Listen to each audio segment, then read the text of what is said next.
Committee member that's not here is Diana, but we have a quorum, so why don't we go ahead and get started and be on time. Committee member that's not here is Diana, but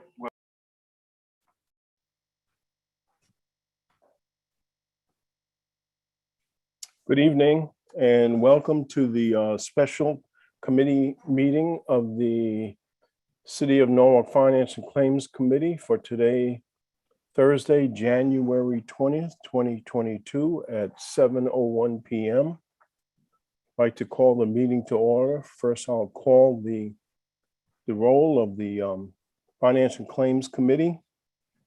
Councilmember David Hooverman. Present. Councilmember Tom Keegan. Here. Councilmember Jen McMurray. Present. Councilmember Nora Najelski-Eichner.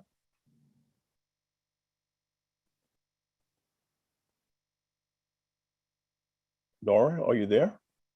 Yes, present. Thank you.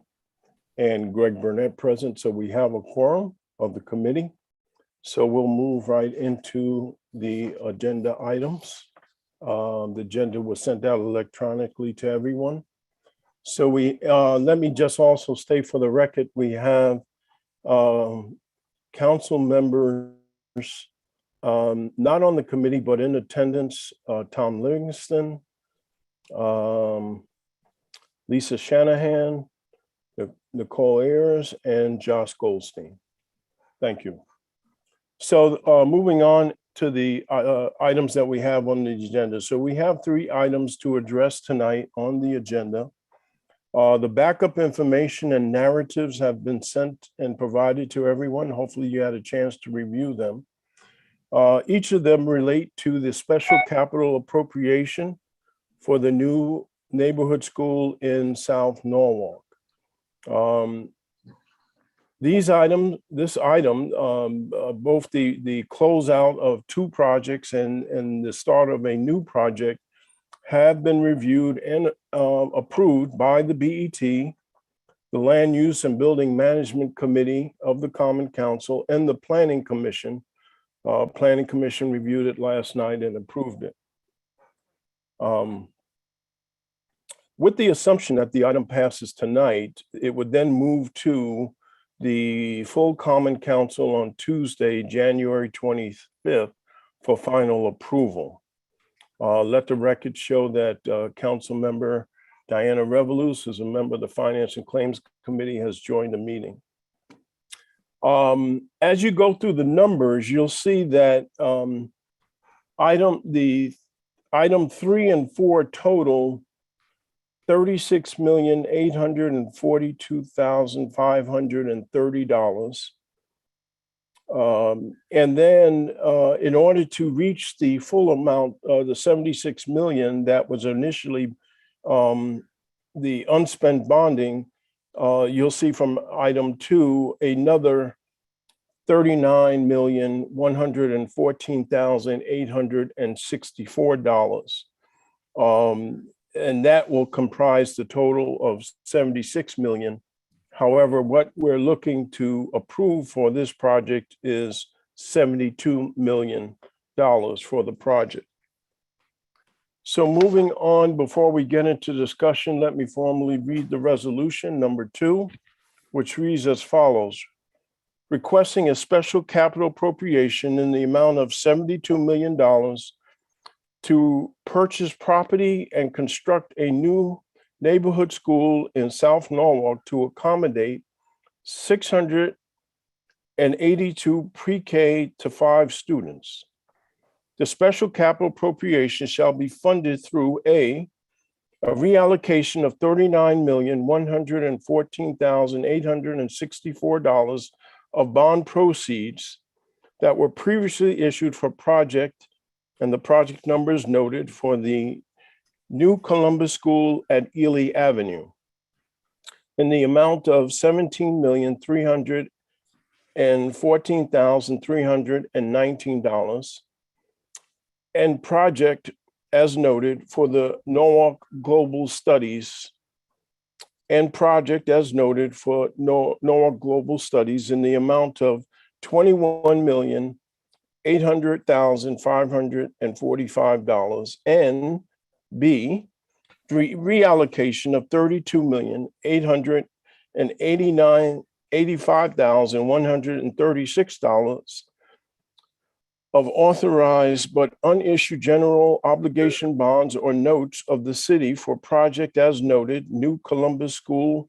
at Ely Avenue, project as noted, Norwalk Global Studies, and project as noted, Norwalk Global Studies. The $32,885,136 of bonds or notes of the city shall be issued in accordance with provisions and terms set forth in the original bond resolutions that authorize the issuance of bonds or notes of the city for project as noted, New Columbus School at Ely Avenue, project number as noted, Norwalk Global Studies, and project as noted, Norwalk Global Studies. Do we have a motion on this resolution? Councilmember David Hooverman, thank you. And now we will move into discussion.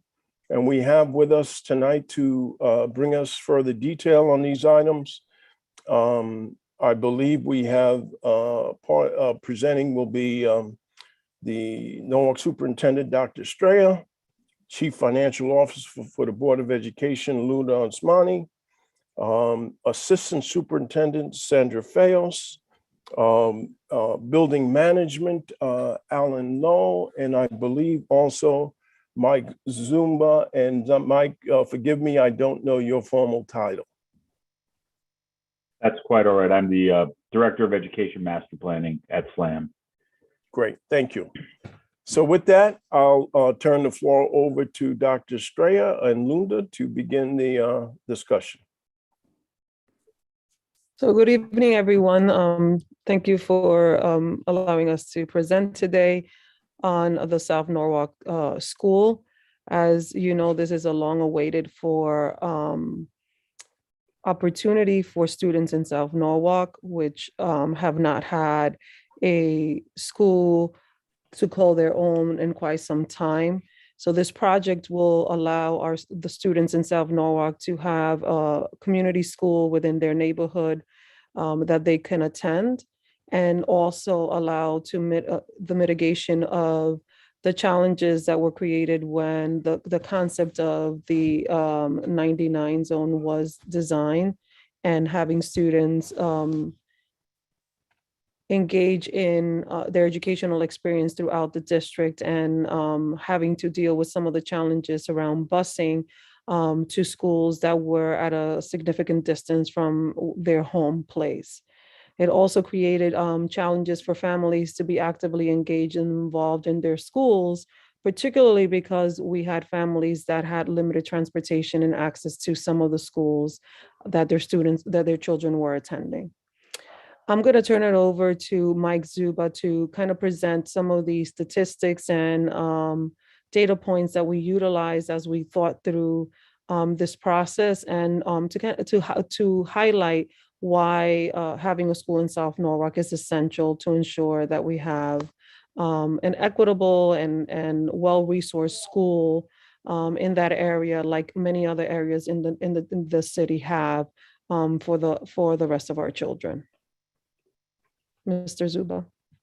Okay, thank you, Dr. Sher. Good evening, everybody. I'm going to begin sharing my screen, and then I'll walk us through a slide presentation that we have been going over for our last several meetings on this. So I think a good starting point in this whole process, which we've been at for over a year now, as Dr. Estrella mentioned, is really looking at what are the key objectives, and that's enhancing equity and opportunity and access to schools for the South Norwalk students. They've historically been bused throughout the community, providing them community access, having a school within the neighborhood, and then looking at the bigger picture of being able to balance out classroom space and utilization to enhance overall district-wide opportunities to provide pre-K throughout all the schools.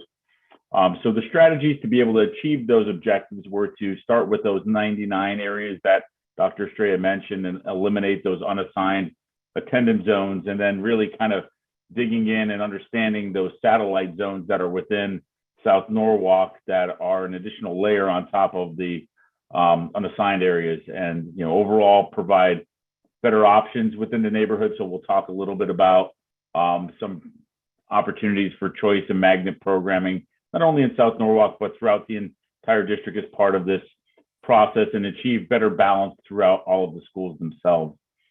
So this is something that I've personally been working on for well over a year.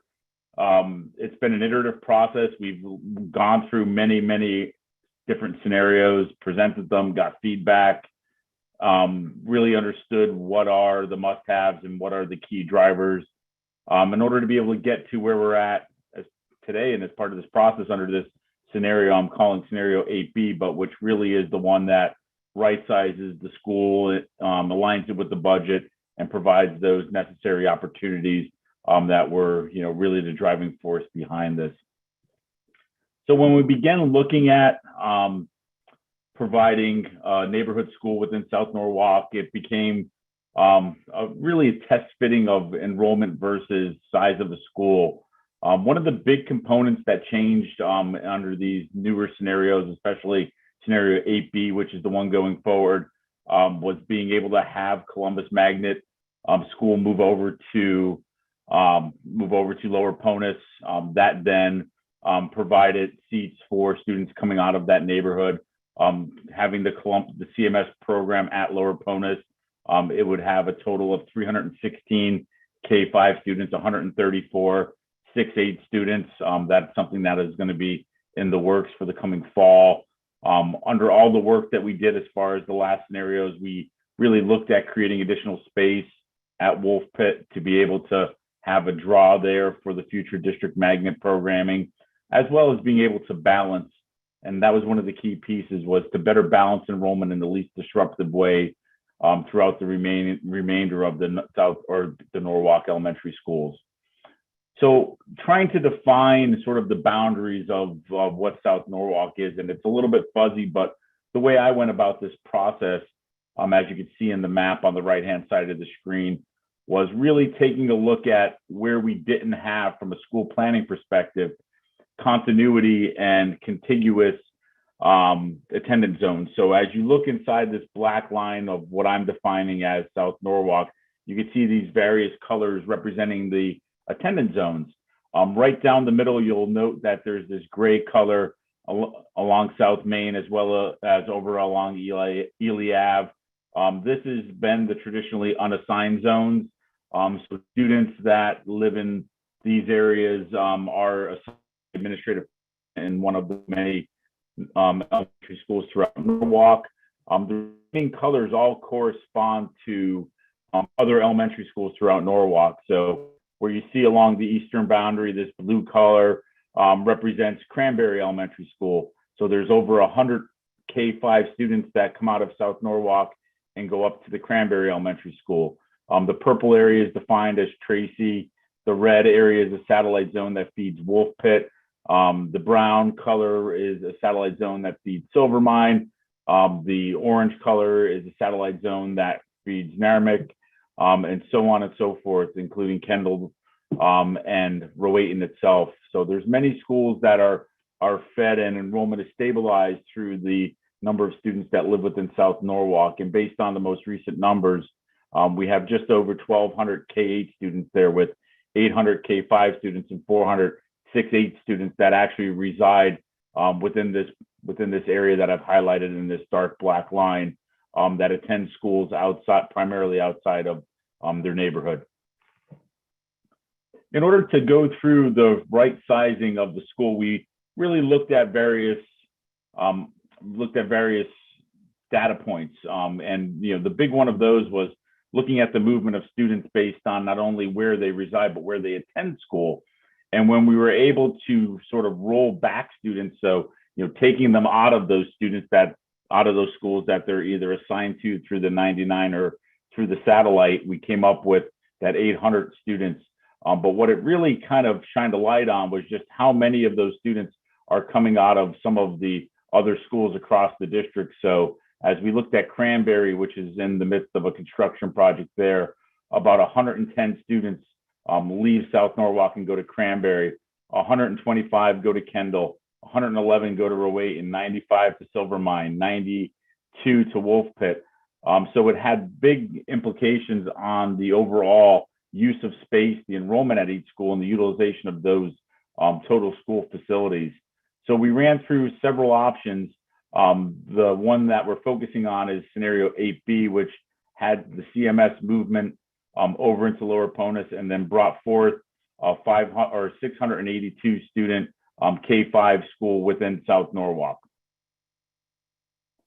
So getting into the details of this option, what we wanted to do was we wanted to create a contiguous satellite or contiguous attendance zone. So we've taken this fragmented colors of all these satellite areas in 99s, and we've done away with those, and we've created this kind of fuchsia colored or pink colored attendance zone here, which would be the primary feeder into the K-5 component for the South Norwalk Elementary School.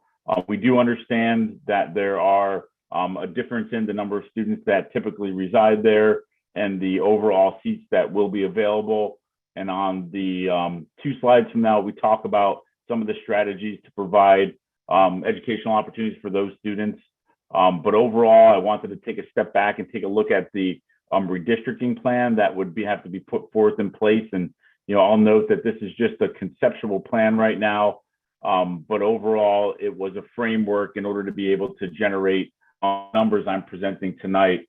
So as part of some of the options that we had put forth in the spring and summer, had pretty significant redistricting impacts, as you can imagine, when you have this area down in South Norwalk feeding so many schools. So what we wanted to be able to do was minimize the redistricting for students that are outside of the South Norwalk neighborhood. So we do have about 16% of the students impacted, and a lot of that redistricting is just doing away with those satellite zones. So counting those students as students potentially changing schools. Only 2% of the students impacted reside outside of South Norwalk, with the biggest area there, really this movement from Wolf Pit to Cranberry. Cranberry is part of the school construction project there, has a design capacity of 460 students. Several students are coming out of that as part of the South Norwalk School and the dialing back of the satellite zoning.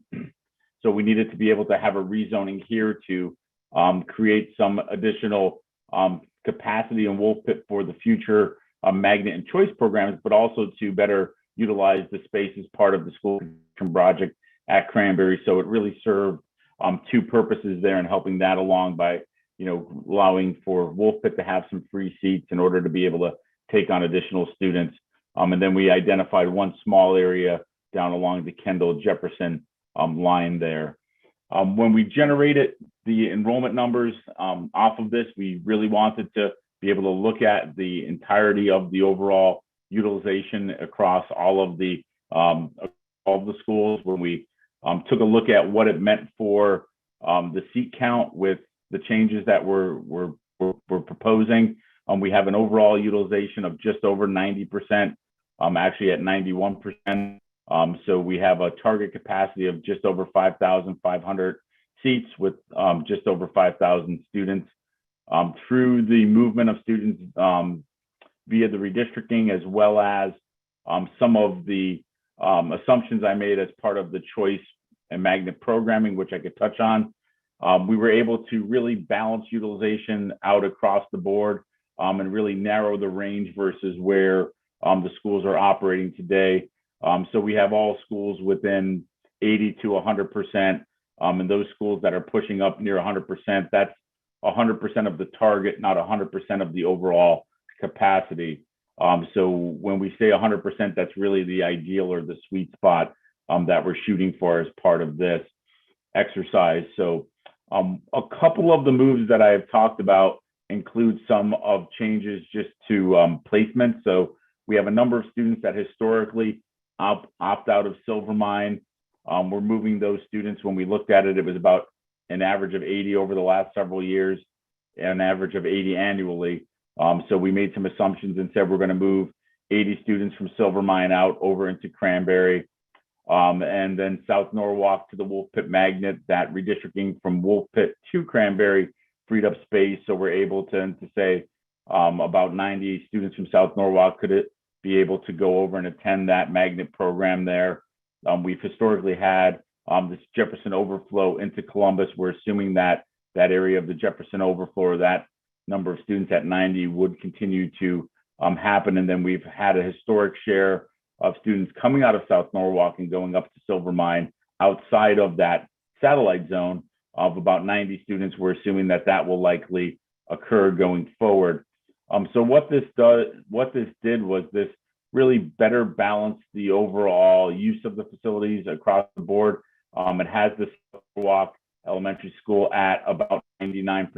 So that is pretty, we left a little bit of headroom there. I will note that my target capacity here is a little bit different than the overall capacity, because we're only counting K-5 students here. We're not counting the pre-K students as part of this. There's no pre-K students as part of this calculation at all. It's just looking at demographically driven K-5. But overall, it does a good job of really shrinking the range and having many of the schools operating within that same kind of zone where you don't have a lot of schools operating at a very low percent of some schools that are at a very high. They're all operating and functioning at a very good utilization rate overall.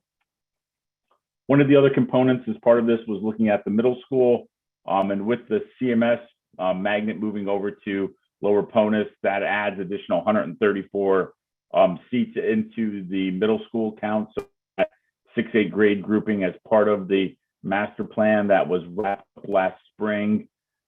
Note that the overall utilization at the middle schools was identified to be right around 99 or almost 100%. So that does lower that number a little bit, getting it down to 95% utilization. I do know that there were several recommendations as part of that master plan in order to be able to add additional seats into the middle school. So that's something that's being looked at.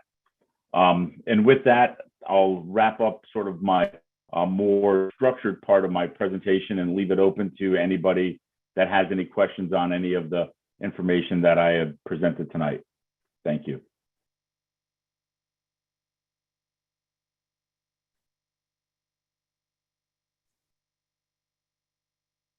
Thank you, Mike. Do we have any questions?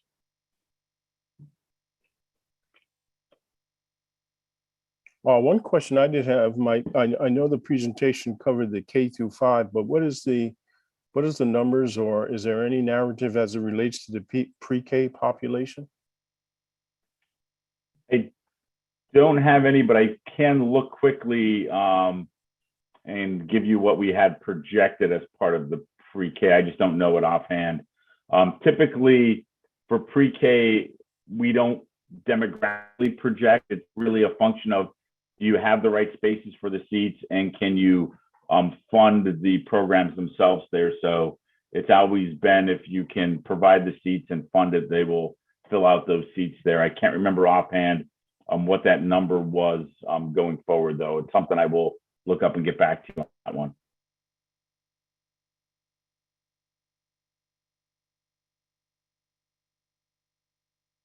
I would think that we would have some idea of what I the may, pre-K numbers look like, It would because we be- have to build classrooms for them. it would be 2 classrooms, Mr. Oh, okay. Burnett, and Alright. each classroom is projected at an average of 24 students. And we know that we would actually have the interest in that neighborhood because we have other preschool programs that are overcrowded in that neighborhood that we have strong relationships with. Great, thank you. I see Council Member Jen, you have your hand up? Yes, I just wanted to clarify one point. So CMS or Concord is being moved to Lower Ponus, and that will be there forever or indefinitely, correct? Correct. And then the other question I had was about pre-K being available at every school. Does that mean we are doing away with NECC, or what does that program look like? NECC is a really unique program that supports not only students with general ed needs, but also special education needs. So that program will continue. We have basically almost every seat filled, and we were talking about the need of potentially opening up additional seats. Our goal is district-wide to have programs across all of our elementary schools that offer pre-K programs. Right now, we have a number of programs across the district, but we continue to strive to have a program at least one program at each school. Thank you very much.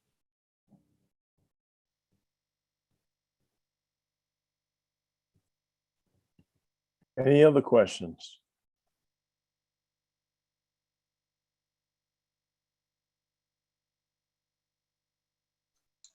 Okay, I guess the presentation was very thorough, Mike. Thank you. And hopefully, I believe everyone has done their homework. If there's no other questions or discussions on resolution 2, then we will move to a roll call vote on I'm sorry. approving.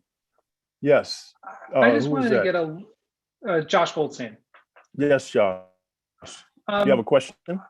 Yeah, I just wanted to get a little clarity on the incubator process and how, and its relation to ultimately the implementation of a successful South Norwalk school. Obviously, that's not directly related to tonight's presentation, but I do want to get a sense of what parents and families can expect, or what the plan is to make the school as successful as it can be.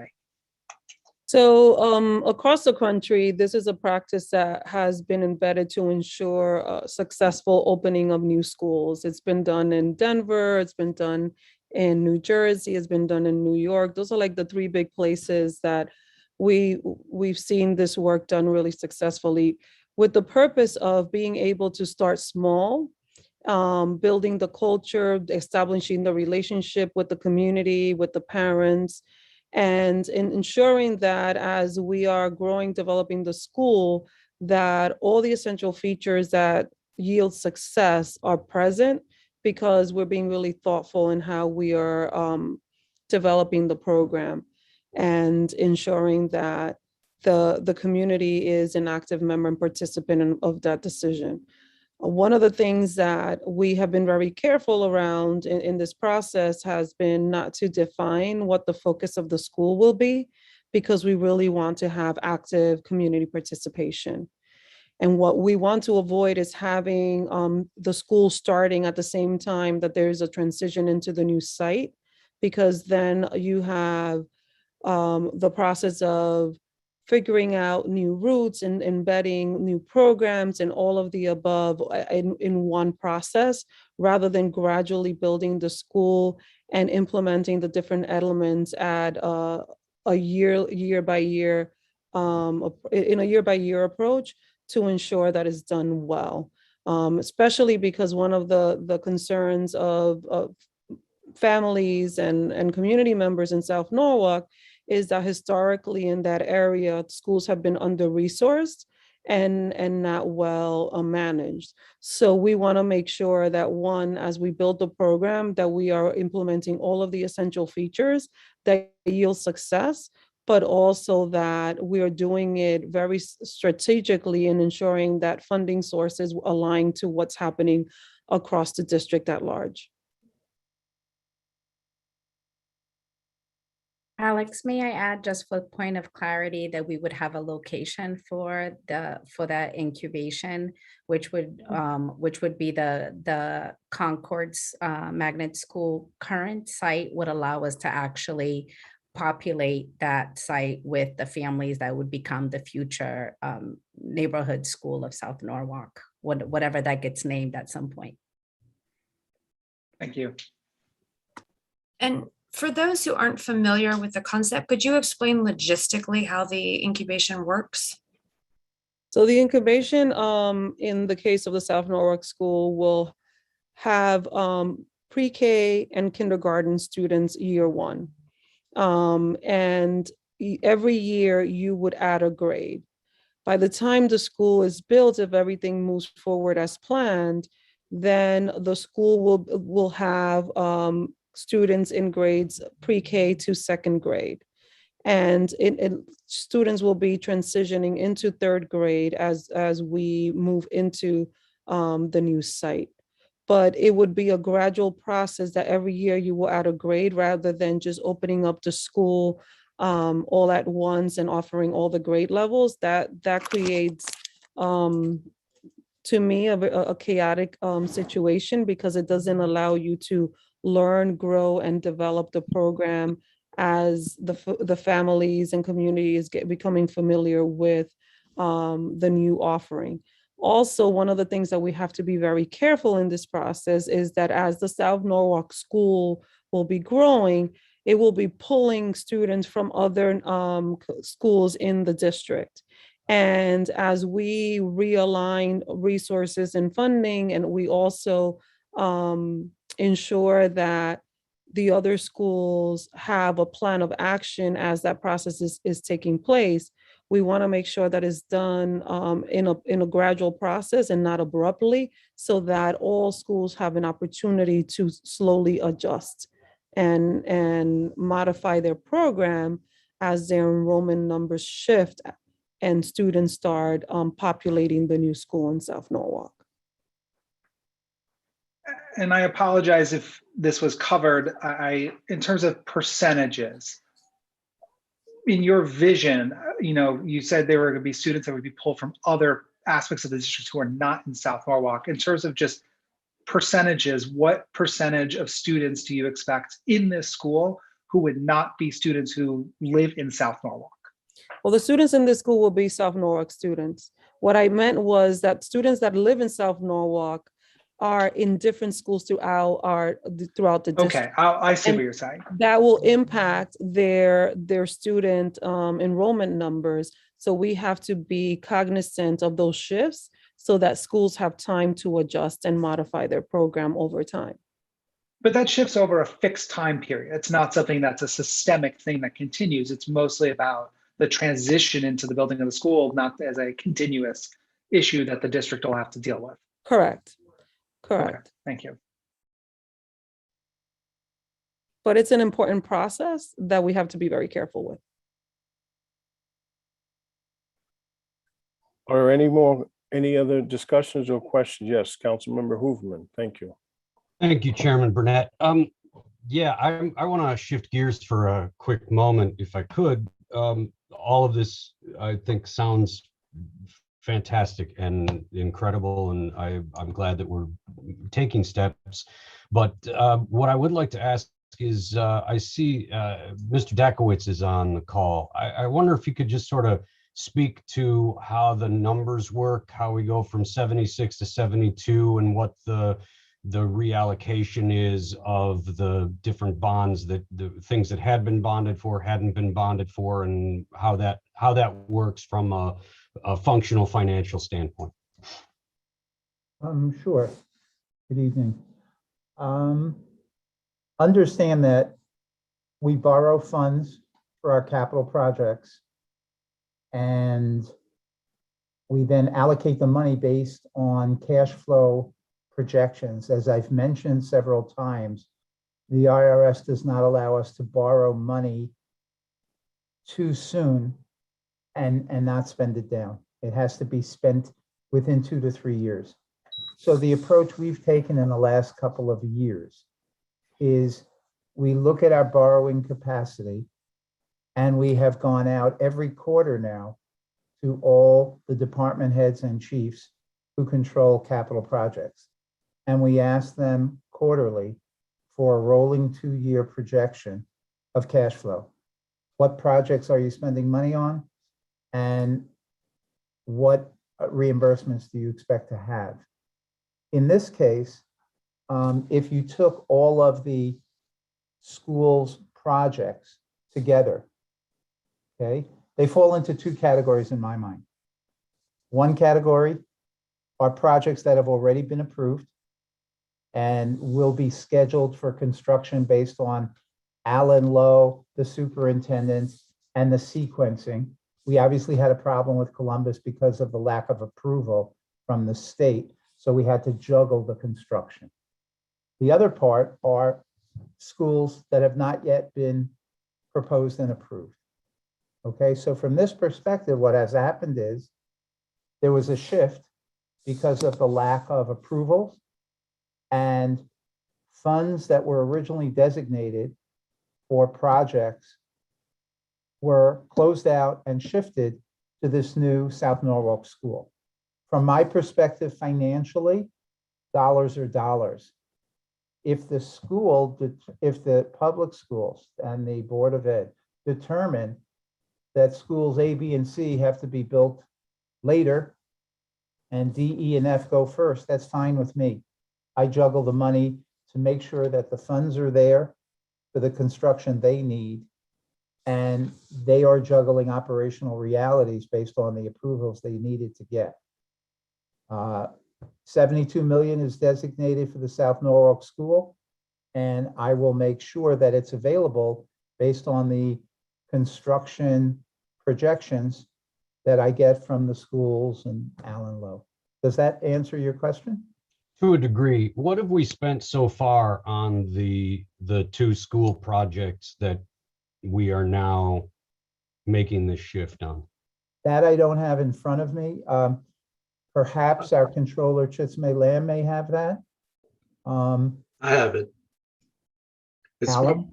It's roughly about $3.5 million. About $1 million went for acquisition of the Tito Court property. Actually, a little more than $1 million, $1.7 million. We spent some money on getting the site ready, which included the construction. We added money from this account to do the tennis court relocation, because we got to ship the tennis court that we're putting in at Ely site, shipped over. We got to take down that hill. I think roughly about $400,000 or $500,000 right there. And we actually full designed the other projects. I forgot how much is it, but total about $3.5 million. And so is that the reason that we're going from the 76 to 72 is to account No. for the money that's already been spent? No, the total allocation is more than that. Off the top of my head, I think it's 76 plus 3.5. So it's almost 80, almost whatever. So only $8 million. So the 3.5 is additional to the $76 million. The reason why we went from $76 million to $72 million right now, for a couple of reasons. One, you have to understand, we did a very, very conceptual analysis of what the building would cost based on around 680 kids roughly. Because when you look at the number of kids, the state has very specific square footage requirements. So we talk about 680 kids. It's come out the building. I don't know exactly. I think it's somewhere 866. I forgot how many thousand square feet. So based on the number of square feet, we calculate construction costs applied to it. It also figure soft costs for site work and soft costs for architecture fees and everything else. And we came out a number around $72 million. But so we have a remaining balance around $76 million. Our estimate at this point, again, I got to caution everybody. The first number we got back is $72 million. As we talk about this, we are looking at that included in some acquisition costs in it. So that could fluctuate, depends on what the acquisition costs will be. And also, as we talked about last time at land use committee, the discussion about student access to the site and things like that. So we are potentially looking at additional money to provide improved sidewalk conditions and stuff like that around the neighborhood. So I think the way I'm looking at it, pardon me, is that I think we have a budget, we have available funding around $76 million.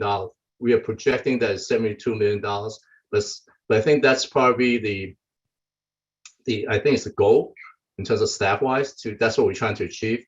But as things comes up, as you go through a project, there is a very good possibility that the number will fluctuate. So, but I think we have the cushion is still within the Common Council of the city's control.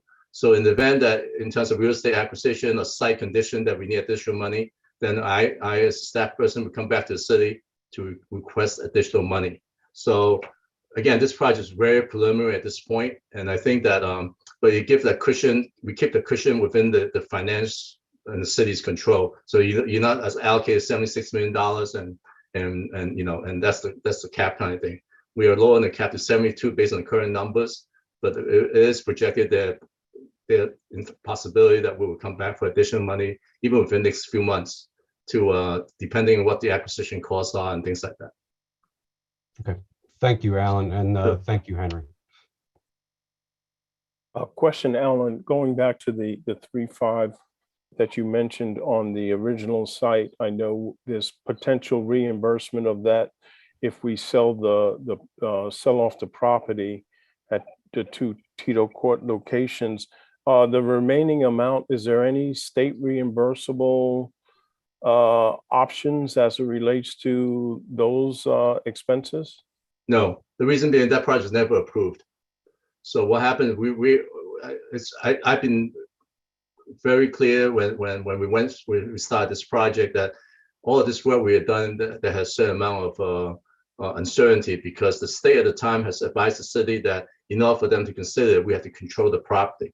Turned out that wasn't true. At the same time, when you start moving forward, trying to acquire property, the issue come up of replacement land, and all that becomes an issue to the state. So DEP, not so much Department of Administration Services. So as you go through this process, the replacement land and all the other issues associated with Ely Park all compound to the difficulty and almost impossible, because the National Park Service gets involved too, because there's a deeded as a parkland. So with all those issues, it just there's no simple way to achieve using Ely Park for a school site, because we have to replace with land in South Norwalk. So our budget never had enough money to acquire property. So again, there's many components that make that site and physically and financially not feasible. So yes, we could sell the property later on and recover roughly around, I would say around $1 million. And I just want to add one thing. I mean, not to try to make anything more complicated. We have not looked at what to do with the existing Columbus School in the future. So again, I don't think there's no discussion as far as I know about future Columbus existing building and site.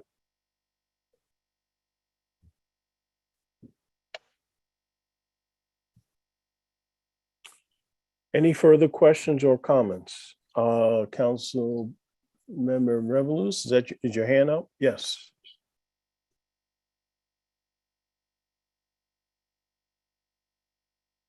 We can't hear you. Yeah, I know, because I have to do this little thing with the phone and my computer. So Okay. I guess what I want to more say, because the question, my concerns in the back of my head, I think Alan, Henry, and even Councilman Goldstein, you spoke, right? I think what I just want to say in being a District B representative is the fact that I know my district needs a school. I just, on both ends, in our education side and our city side, that resident, and that's the school, and the strength of the school is as strong as the residents around it and the community that holds it. And in particularly what we're saying and what's happening in that same district doesn't speak the same tone.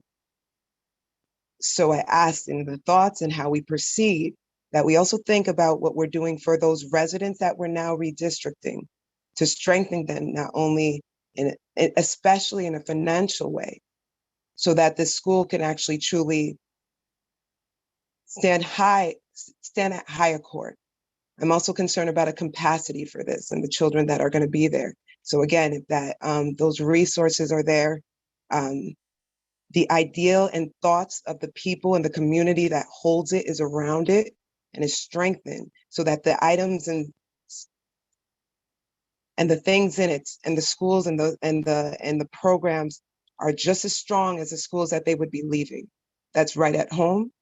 I want to speak that is more my concern than saying yay or nay to this, just that we all have that on our school district side and our city side, and understanding what and who we spend on. That's all I want to say.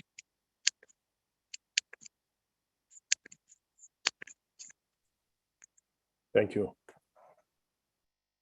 All right, seeing, I see a hand up, two hands up. Councilmember Nicole Ayers, and then Councilmember Jen McMurray. Nicole? Good evening. I just want to make sure that I'm clear between what Alan said and what Henry said. So if it gets to a point in this particular project that there might be additional funding requested, we're saying that we're going to go back and ask for that additional funding. But that is coming on the capital side, or is that coming on the operational side? I believe all these funds are from capital projects, capital side. Okay, so if we know to say, for sake of argument, we're going to have the 72 million and we're going to do the project, we're going to go forth with the project. If something else comes back up, then we're going to have to go back and bond for some more money. Is that what we're saying?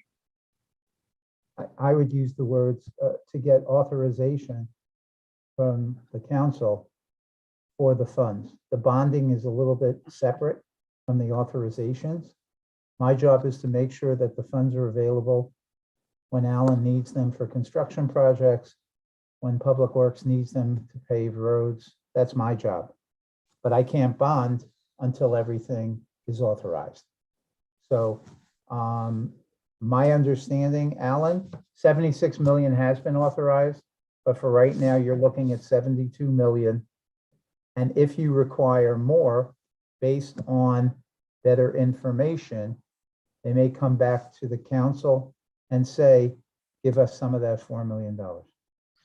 Okay, so the reason why I'm asking these questions is it kind of speaks to something Councilwoman Revolus was saying. I believe the council stands in agreement with me when we have said we agree that this project is long coming and we want to make that community whole with a neighborhood school, but we do not want to cheat those residents. We do not want to cut anything that would bring a quality of life to those residents in their school. We want to build a school that the neighborhood really can stand behind and call as their own, not only with how it looks, but what is going on inside. And so we know we don't have a jurisdiction of curriculum and stuff. We have to trust our colleagues on the BOE side to do that. But we want to make sure that what we have control over is done in a way that is representative of that community and also makes that community proud. Thank you. But let me just comment that Alan Lowe and his team have been excellent stewards, financial stewards of all city projects. And based upon their expertise and assessment, the $72 million is what's needed to complete this project. And it's not unusual on any project that if additional funding is needed, then through the special capital appropriation process, the reasoning, the rationale for those additional dollars would come before the various entities, the BET, the Finance Committee, the full council, to authorize those additional dollars. So we're moving forward on the expertise and assessment that the $72 million is needed. But as Alan pointed out,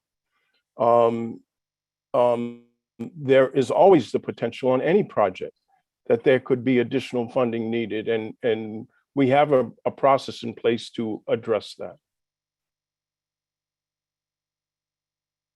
I see, let's see, I believe Jen had her hand up and I see Dr. Estrella has her hand up after.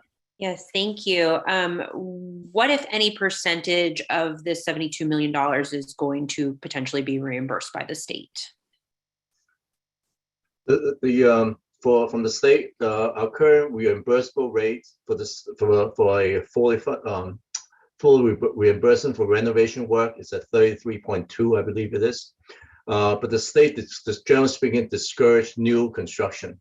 So when we do a new building such as this one, the reimbursement rate is 10% less. So we're expecting 22.2% roughly. Thank you. So that's approximately $15 million that we would see coming back to us. Dr. Strayer. Thank you. So one of the things that I want to emphasize, although there's a reduction in the funding, the difference between this project and the previous project, we're focusing now on one building versus two. So that's also associated with the cost reduction, and Alan can speak better to that than I can, but I think it's important to highlight that piece that originally when we were talking about the work that was going to happen for CMS alongside the South Norwalk School, we were talking about addressing the needs of two schools with the $76 million. And now we're talking about creating one site for the South Norwalk students and CMS being located in the Lower Ponus campus. So that's also associated with the reduction in cost. Yeah, I think when we look at originally when we look at two schools, I mean, it really come down to we'll have. I mean, we also should look at operating budget as well, because when we turn on two schools, each one, let's say roughly 350 students, the 700 kids or a little more than that, whatever it may be.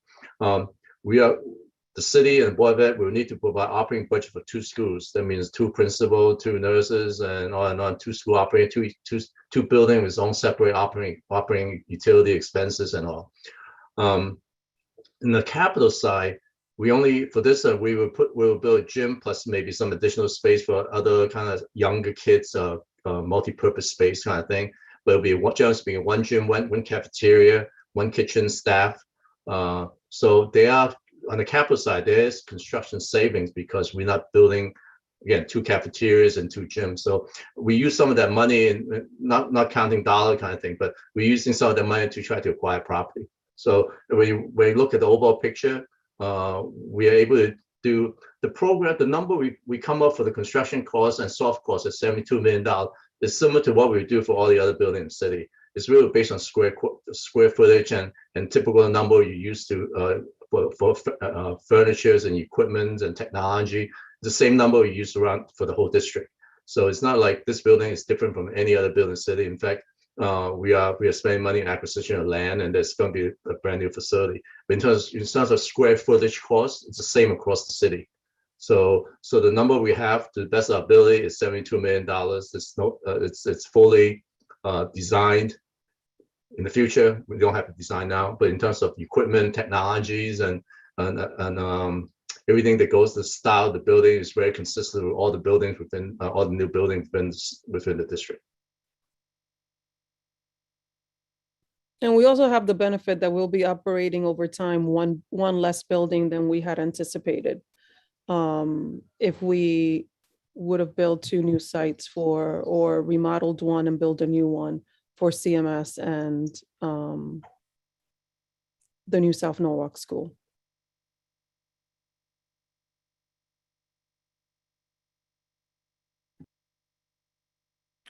Any other questions or points of discussion?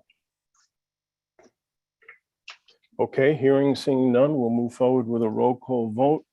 The motion has been made, so please respond with yay, nay, or abstain. Councilmember David Hooverman. Yay. Councilmember Tom Keegan. Yes. Councilmember Jen McMurray. Yay. Councilmember Nora Najelski-Eichner. Yay. Councilmember Diana Revelous. Yay. And Councilmember Greg Burnett is a yay. So there's no abstentions, so it's unanimous. So this resolution has been approved. And as stated, we'll move forward to the full council for full council review and approval on Tuesday, January 25th. Moving on to the next two items on the agenda. And these two items would be basically the closeout of the two projects that we have been discussing throughout this meeting. So item number 3 reads as follows: resolution. Closeout project number as noted, New Columbus School at Ely Avenue, and deauthorize $24,250,000 of authorized but unissued bonds for project as noted, New Columbus School at Ely Avenue. Do we have a motion on this item? Councilmember Tom Keegan, thank you. Are there any questions or discussions as it relates to the closeout of this project?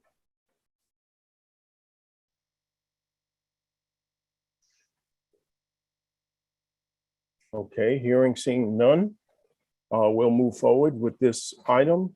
Again, we'll go with a roll call vote for the minutes. So Councilmember David Hooverman, Yay. Councilmember Tom Keegan, Yes. Councilmember Jen McMurray, Yay. Councilmember Nora Najelsi Eichner, Yay.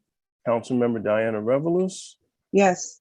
and Councilmember Greg Burnett is a yes, so it's unanimous. So this item will also move to the full council next Tuesday for approval, and that would deauthorize those funds from that project.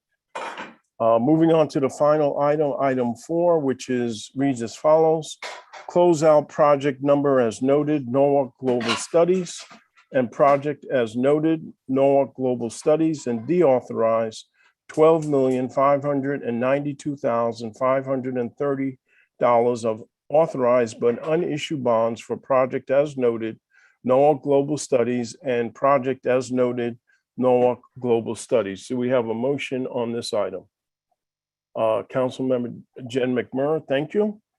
Are there any questions or discussion items on this closeout item?